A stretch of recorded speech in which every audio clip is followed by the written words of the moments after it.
গিয়েছিলাম আমেরিকাতে বাংলাদেশি রেস্টুরেন্টে। আসসালামু আলাইকুম everyone, welcome to my new blog. কেমন আছেন সবাই? আশা করছি ভালো আছেন।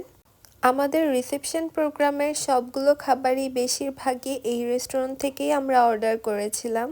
ওখানে গিয়ে মনে হচ্ছিল বাংলাদেশেই চলে এসেছি।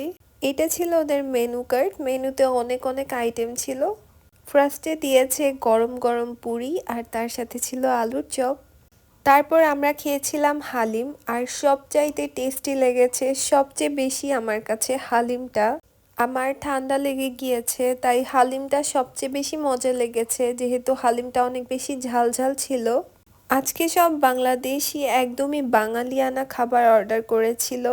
খেয়েছিলাম সর্ষে ইলিশ, তার সাথে ছিল আলুর ভর্তা, বেগুন ভর্তা, আর ছিল শুটকি ভর্তা, তার সাথে ছিল সাদা ভাত।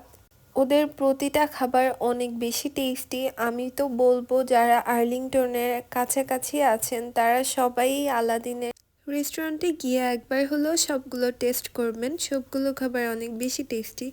আর রোস্ট আর কাবাবটা আমরা বাসায় পার্সেল নিয়ে আসি, তার সাথে বিফ বিরিয়ানিও নিয়ে এসেছিলাম। ওদের রোস্টটাও কিন্তু অনেক বেশি মজার হয়।